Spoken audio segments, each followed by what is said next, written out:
자, 그러면 본격적으로 첫 코너부터 시작해 보겠습니다. 저희가 시청률이 워낙 안 나와서 필살기를 한번 써봤습니다.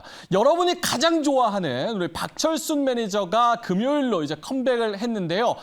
위클리 이슈 추적. 내용을 보니까 추적 60분보다 훨씬 재밌을 것 같습니다. 자, 여러분이 가장 좋아하는 박철순 매니저, 김세영 아나운서 묶어놨으니까요. 어떤 이슈를 추적하게 될지 지금 바로 만나보겠습니다. 네, 안녕하세요. 김세영입니다. 오늘부터 위클리 이슈 추적 코너가 문을 열게 됐는데요. 저희가 한 주간의 핫한 이슈 딱 3가지 골라서요. 끈질기게 추적해보는 집중 분석 시간입니다. 오랜만에 돌아왔죠? 주머니 매니저 박철순 매니저와 함께할게요. 어서 오세요. 네, 안녕하세요. 네, 매니저님 갑자기 사라지셔가지고 많은 분들이 애타게 찾았는데 네. 금요일에 뵙게 돼서 너무 좋아요. 네, 제가 피치 못하게 또 이제 자가격리를 하는 바람에 네. 또 하차를 또 하게 됐습니다. 월스팀에서. 근데 다행히 좋은 기회가 생겨서 또 금요일 날 이렇게 찾아뵙게 됐습니다. 친정집 온 것 같기도 하고. 네. 제가 그런데 또 이제 명민준 아나운서님이 너무 또 띄워주셔가지고. 네, 보다 보셔가지고 긴장을 좀 갑자기 네. 하게 됐는데 오늘부터 이제 이슈 추적이라는 코너를 통해서 한 주에 어떤 베스트 3 이슈도 한번 정리를 해보고 과연 이 이슈들이 다음 주에도 이어질 수 있는지 그렇다면 긍정적인 내용이라면 공약주까지도 한번 살펴보면서 한번 끝까지 섹터와 그리고 종목들 추적을 한번 해보도록 하겠습니다. 네, 알겠습니다. 인기 많은 우리 박철수 매니저와 함께 금요일마다 함께 할 테니까요. 여러분들 많은 정보 받아가시면 좋을 것 같습니다. 네, 그럼 위클리 이슈 추적 첫 번째 키워드로 문을 열어볼 텐데요. 키워드 어떤 건지 바로 공개하겠습니다. 네, 첫 번째 키워드입니다. 거대 공룡 탄생인데요. 첫 번째 키워드부터 되게 어마어마한데요.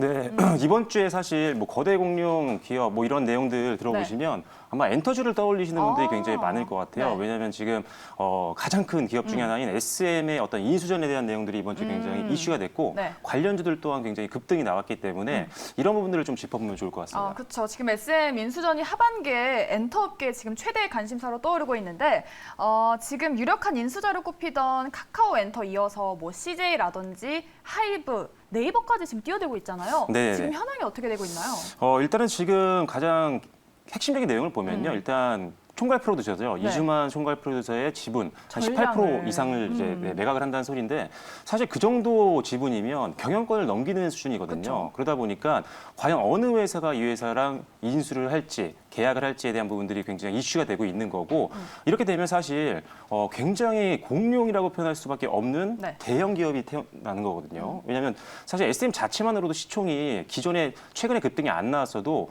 1조 6천억이 넘었단 말이죠. 그런데 이 기업을 인수하는 회사가 작은 회사는 아닐 거 아니에요. 그러다 보니까 대형 회사가 어차피 인수를 하게 될 거고 그러다 보면 이 엔터 쪽에서는 어떻게 보면 하이브에 대적되는 유일한 또 대형 기획사가 태어난다라고 말씀드릴 수가 있습니다. 그래서 지금 현재 앞에 말씀해 주셨던 뭐 네. 카카오라든지 또는 CJ 지금 적극적으로 이제 최대 주주라든지 부회장이 움직이고 있다는 소리가 나오고 있거든요. 네. 거기에 사실 하이브도 있었는데 제가 보기에 하이브는 이제 결렬이 됐다는 소문이 들리는 이유는 SM이 사실 선구적인 대형 기획사를 만든 회사잖아요. 네. 그러다 보니까 같은 계열사에 있는 데와 어떤 이런 계약을 하는 거는 좀 미루고 있는 게 아닌가, 좀 피하는 게 아닌가라는 생각이 들어요. 그래서 그쪽은 좀 쉽지 않을 것 같고 결론적으로는 CJ라든지 이런 기업들과 하는 게 가장 확률이 높다라고 봅니다. 그러니까요. 지금 관심을 보이는 기업들이 좀 플랫폼 관련된 기업들이잖아요. 네네. 그럼 좀 강한 시너지가 날 수 있을 걸 생각했는데 네. 그런 효과는 어떻게 될까요? 일단은 시너지 효과는 굉장히 클 걸로 보고 있는 상태예요. 왜냐하면 일단 지금 SM 같은 경우는 네. 아시는 가수가 혹시 있으신가요? 뭐 소녀시대? 네, 뭐 엑소도 에스파? 있고 뭐 네. NCT 굉장히 많잖아요. 우리나라뿐만 아니라 전 세계에서 어마어마한 팬덤을 보유하고 그쵸. 있는 기업이기 제일 때문에 크죠. 네, 부가가치가 굉장히 높은 아티스트들을 굉장히 많이 보유하고 있습니다. 네. 자, 그런데 이제는 과거와는 좀 엔터 사업이 좀 바뀐 것 같아요. 어떡해요? 왜냐하면은 아티스트의 어떤 유명세만으로는 수익을 좀 더 극대화시키기 좀 어려운 그런 시대로 바뀐 것 같고요. 네. 그러다 보니까 플랫폼이라든지 이런 채널들의 중요성이 굉장히 계속 커지고 있는 상황이라고 말씀드릴 수가 있습니다. 그러다 보니까 뭐 자체 채널도 있고 플랫폼도 갖고 있지만 이왕이면 전문적인 플랫폼 업체와 이제 제휴를 하거나 또는 지분 관계를 갖게 되면 훨씬 더 큰 시너지 효과를 낼 수가 있다는 부분이죠. 그러다 보니까 뭐 CJ라든지 이런 회사 같은 경우는 이미 워낙 광고라든지 뭐 방송이라든지 이런 것들 다 가지고 있잖아요. 네. 그러다 보니까 이런 기업들과 합쳤을 때 부가가치는 자체는 지금 예상치보다 훨씬 더 높을 거로 지금 평가를 하고 있습니다. 거기다가 기존의 CJ 이런 카카오와 같은 기업들이 못 가지고 있었던 글로벌 팬덤을 갖고 있는 아티스트를 또 흡수할 수 있기 때문에 네. 그쪽 회사 입장에서도 굉장히 좋은 거고요. 그리고 SM 입장에서도 이런 채널들을 확보할 수 있기 때문에 시너지 효과를 낼 수 있기 때문에 양사 모두 다 굉장히 좋은 거라고 보여지고 특히나 이제 8월 2일 이제 이번 주 월요일이잖아요. 네. 월요일에 SM 금감원 공시를 보면 이런 내용들이 있었어요. 뭐냐면 모건 스탠리가 한 5.08% 정도 이 정도 담아갔나요? 지분을 담았다는. 왜냐하면 상급보다 굉장히 큰 지분이거든요. 네. 그래서 그런 것들이 항상 공시가 나오게 되는데 그만큼 지금 글로벌 굴지의 투자 회사들도 지분 확보를 했던 이유가 이제 SM과 어떤 회사가 과연 인수 합병이 돼서 시너지 효과를 낼지 그 시너지 효과에 대한 분들을 굉장히 긍정적으로 평가할 수 있다라고 보는 거죠. 그러다 보니까 쉬운데 아무데나 투자하는 회사가 아니잖아요. 모건 스탠리가. 그러다 보니까 이런 부분만 봤을 때도 굉장히 앞으로 이 두 회사 어떤 회사와 인수 합병이 될지 모르겠지만 어마어마한 시너지 효과를 낼 수 있다는 부분들을 우리가 가늠해 볼 수 있는 부분입니다.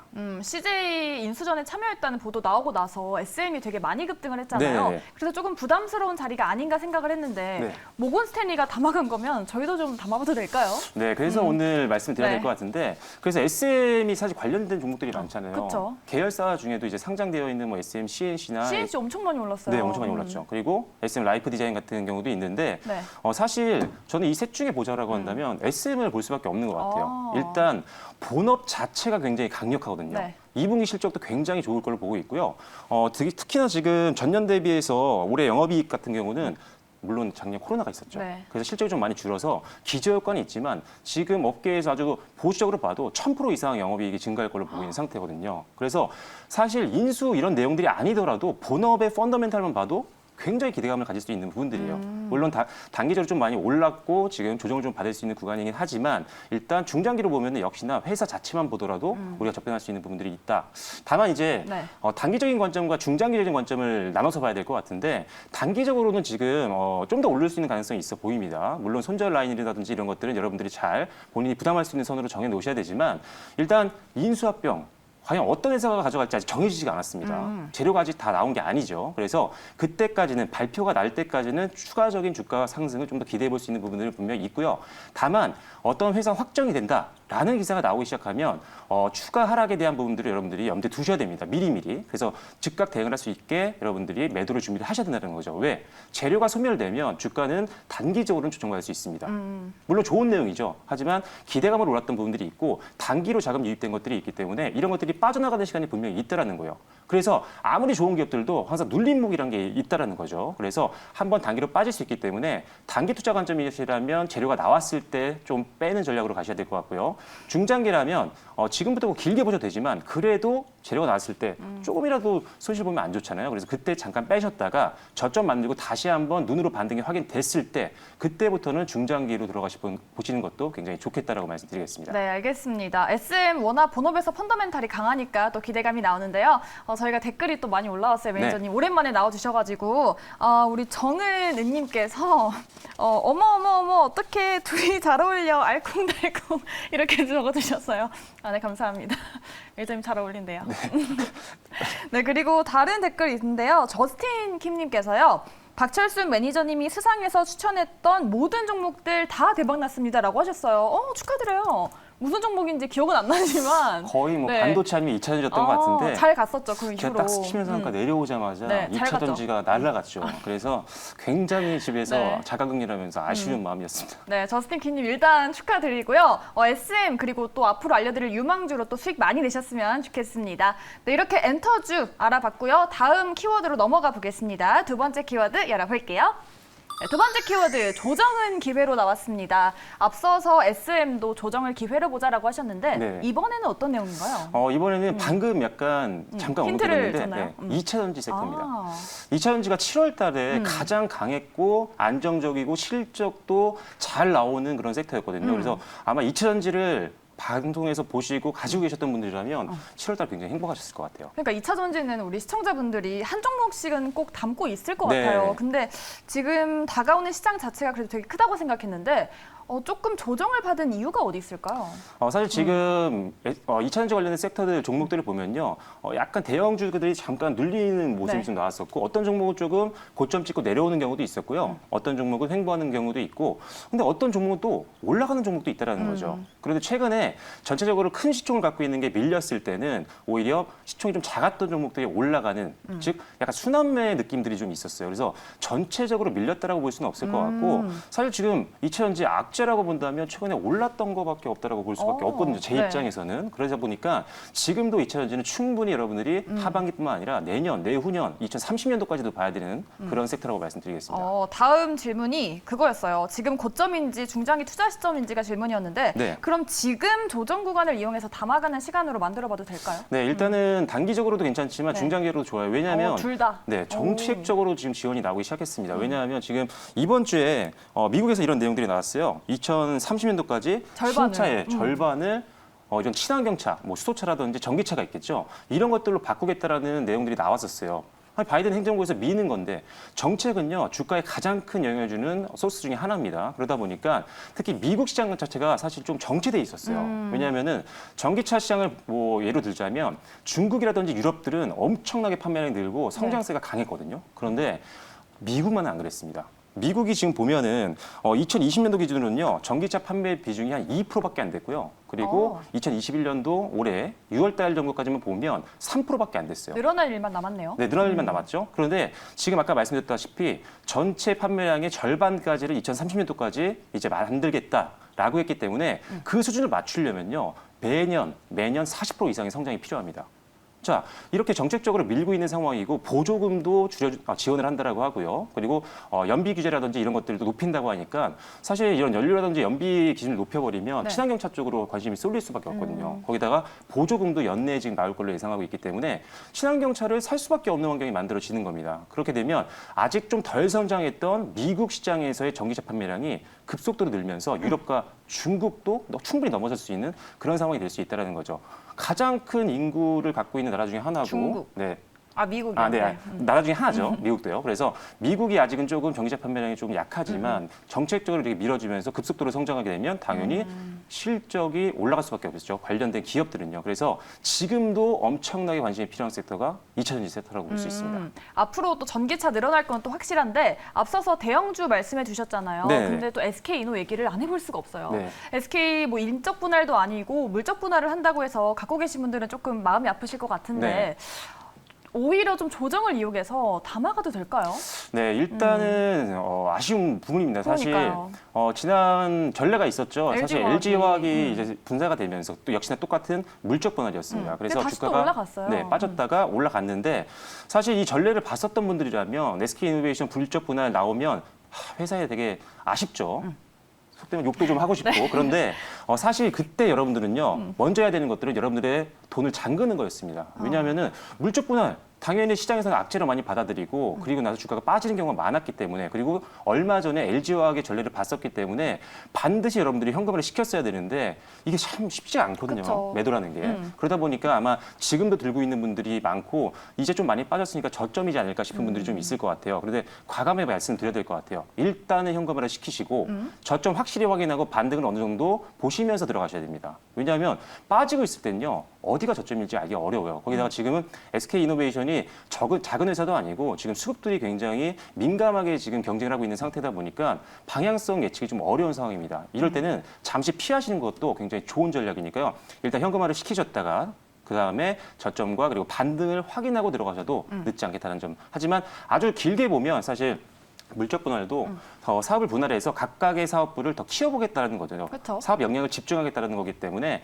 길게 보면 또 좋은 겁니다. 하지만 단기 파도는 좀 피해가는 전략이 필요하겠다는 점 말씀드리겠습니다. 네, 2차 전지 이렇게 사실 대형주는 부진했는데 그래도 중소형주들은 꽤나 큰 상승이 나온 것들이 많아요. 네. 그럼 상대적인 매력도를 중소형주로 좀 가져가 볼까요? 네, 중소형주가 일단은 좋을 것 같아요. 왜냐하면 지금 대형주라든지 네. 시가총액 상위 종목들, 뭐 에코프로비나 에코프로 다 많이 올랐었잖아요. 이런 것들 잠깐의 눌림은 나올 수가 있기 네. 때문에 일단은 같은 2차전지 내에서 시총이 좀 작은 종목들 중에 상대적으로 굉장히 덜 오른 종목들이 많이 있었거든요. 그래서 그런 종목들 또는 상승했다가 좀 눌림이 좀 심하게 나와서 이제 저점 만들고 반등을 시작하는 종목들 네. 이런 쪽으로 가시는 게 고점에 있는 종목보다는 훨씬 더 리스크 관리에서는 더 좋을 수 있다고 볼 수가 있겠죠. 그럼 2차전지 후발주자를 눈여겨보자라는 말씀이신 것 같은데 네. 그럼 오늘의 유망주 어떤 걸까요? 자, 오늘 여러분들께 보여드릴 종목은요. 네. 바로 이 종목인데 상하프론테크라는 종목입니다. 상하프론테크요? 자, 상하프론테크가 사실 7월 달에 가장 또 집중이 됐었던 네. 종목이기도 하고 제가 많이 소개를 해드렸던 종목인데 일단 한번 고점을 찍었어요. 그래서 지난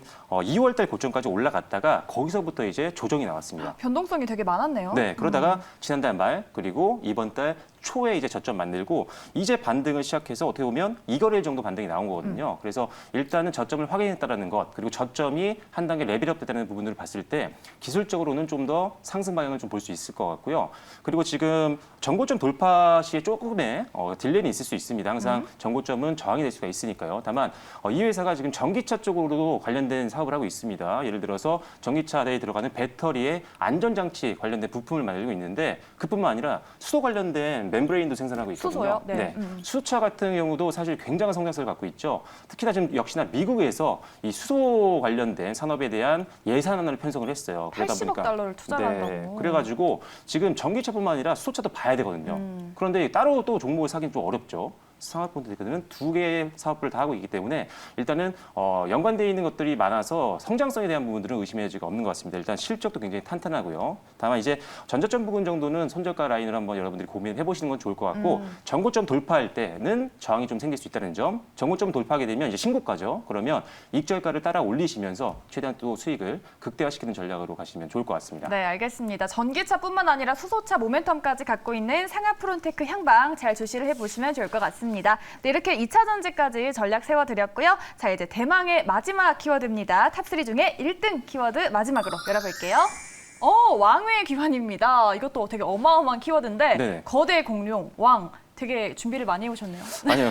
키워드를 참 설정하기가 좀 네. 어려웠는데 일단은 바로 반도체입니다. 아, 반도체가 최근 들어서 굉장히 강했었죠. 특히나 여러 가지 이슈가 있었는데 이런 부분들에 대해서 살짝 간단하게 좀 언급을 드려보려고 한번 준비를 해봤습니다. 그러니까 오늘 수출 지표만 봐도 또 네. 코로나 장기화 속에서 반도체 수출 덕분에 또 흑자를 기록을 했잖아요. 네. 근데 반도체주가 이렇게 상대적으로 강한 움직임을 보이는 이유가 뭘까요? 일단은 지금 필라델피아 반도체 지수가요. 이번 주에 최고가를 경신했어요. 네. 전 세계에 있는 30개 되는 대형 반도체 회사를 합산한 그런 지수라고 보시면 되는데 그만큼 전 세계에 있는 반도체 회사들이 주가도 좋고 그리고 업황이 좋다라고 볼 수가 있는 거죠. 그래서 지표도 굉장히 좋았고 7월 수출도 굉장히 많이 호조를 보였었고요. 거기다가 지금 사실 이재용 가석방에 대한 기대감도 좀 있는 상황이거든요. 거기다가 마지막으로 그럼에도 불구하고 지수는 지금 굉장히 저점에서 많이 움직였기 때문에 저평가 매력까지 부각이 되면서 이번 주에 이렇게 좀 급등이 좀 나왔다라고 보시면 될 것 같습니다. 그렇죠. 필라델피아가 사상 최고가를 기록하면서 또 TSMC도 같이 반등을 했잖아요. 네. 그러면 지금 반도체가 그래도 3, 4개월 동안은 좀 하락 추세에 있었잖아요. 네. 그 과정 속에서 나오는 그냥 단기적인 반등인지 아니면 뭐 요즘에 반도체 슈퍼사이클 얘기가 많잖아요. 네. 장기적으로 좀 상승 추세에 있는 걸까요? 일단은 단기로 보시는 건 아닌 것 같고요. 네. 중장기로 이제 시작이다, 성장의 시작 부분이다라고 볼 수 있을 것 같아요. 단기는 아닌가요? 네, 단기로 좋은 거죠. 그런데 네. 이제 어떻게 보면 시작이라는 거죠. 최근에 좀 조금만 오르면 네. 여러분들이 좀 불안해하시는 분들이 있는 그쵸. 것 같아요. 그런데 이제 시작이고요. 일단은 지금 디램 가격도 계속적으로 좋은 흐름 보이면서 슈퍼사이클이라는 이름이 나오고 있는 그런 상황이고요. 그러면서 지금 가격과 그리고 수량, 전방 산업에서 수요가 굉장히 많이 나오고 있습니다. 일단 신규 CPU에 대한 어떤 출시 예정도 되어 있고요. 그러다 보니까 지금 디램이라든지 이런 것들, 램의 어떤 수요가 계속적으로 늘고 있는 상황이기 때문에 우리나라 사실 메모리 반도체 강국이잖아요. 네. 그래서 SK 하이닉스라든지 삼성 하이닉스가 당연히 실적 성장을 기대해 볼 수 있는 상황이고요. 그렇기 때문에 관련되어 있는 반도체 소재, 부품 장비주들도 우리가 관심이 분명히 필요한 시간이라고 말씀드리겠습니다. 그렇죠. 반도체 수급이랑 또 슈퍼사이클에 올라타야 된다라는 그런 말씀이신 것 같은데 이제 또 중요한 게 DDR4에서 5로 이렇게 전환하는 세대 교체 시기가 다가오고 있잖아요. 네. DDR5 관련주들 정말 연일 강세입니다. 네. 오늘도 IT 투톱은 좀 쉬어갔지만 소보장 쪽이 많이 올랐잖아요. 네. 그럼 DDR5 수혜주 쪽으로 좀 관심 가져볼까요? DDR5는 계속 여러분들이요. 하반기뿐만 아니라 내년 초까지도 계속 보셔야 되는데 오. 왜냐하면 이제 DDR5는 이미 만들어진 기술이긴 했어요. 네. 근데 이게 1년 정도 그래서 전방 산업에서 신제품이 안 나오다 보니까 적용을 못한 거거든요. 그런데 이제 인텔이라는 가장 큰 회사 중에 하나가 4분기 때 출시를 하기로 했습니다. 신규 CPU를. 그럼 거기에는 DDR5가 적용이 되겠죠. 그러면 이미 이런 것들을 다 만들어 놓고 검증을 해놨던 삼성이나 SK하이닉스는 실적이 늘 수밖에 없는 구조라고 이제 보시면 될 것 같고 관련된 사업을 영위하고 있는 DDR5 관련된 종목도 계속 관심이 필요한 시점입니다. 네, 그러면은 DDR5 관련주 어떤 거 눈여겨볼까요? 네, 종목은요 바로 ISC라는 종목인데요. 이미 ISC? 거의 고점을 지금 돌파하고 있는 그런 네. 상황입니다. 이 회사 같은 경우는 일단 다양한 사업을 하고 있지만 반도체 테스트 소켓 세계 시장 점유율 1위라고 보시면 될 것 같고요. 일단 영업이익도 1분기 때요 전년도 대비해서 무려 3분의 1을 달성을 했습니다. 올해도 실적도 굉장히 기대가 되고 4분기부터 DDR5 관련된 매출 기대를 해볼 수가 있기 때문에 가장 또 여러분들이 주목해서 보셔야 되는 종목이라고 말씀을 드리겠습니다. 네, 꾸준하게 우상향 패턴도 예쁘게 그려내고 있습니다. 오늘 유망주 ISC 알아봤고요. 매니저님도 샵 2034 하시잖아요. 네. 뭐라고 보내면 될까요? 네, 샵 2034번으로 이슈 추적이라고 띄어쓰기 없이 보내주시면요. 장중에 여러분들께 다양한 정보를 드리고 있는 오픈 채팅방 링크와 참여 코드를 보내드립니다. 바로 장중에 참여하실 수 있으니까요. 전화 한번 문자를 주시면 좋을 것 같습니다. 네, 샵 2034로 이슈 추적 띄어쓰기 없이 보내면 되겠고요. 저희 이렇게 이슈 추적 첫 번째 시간, 세 번째 이슈까지 알아봤습니다. 도움 많이 되셨길 바라겠고요. 다음 주에도 박철수 매니저와 함께 돌아올 테니까요. 여러분들도 꼭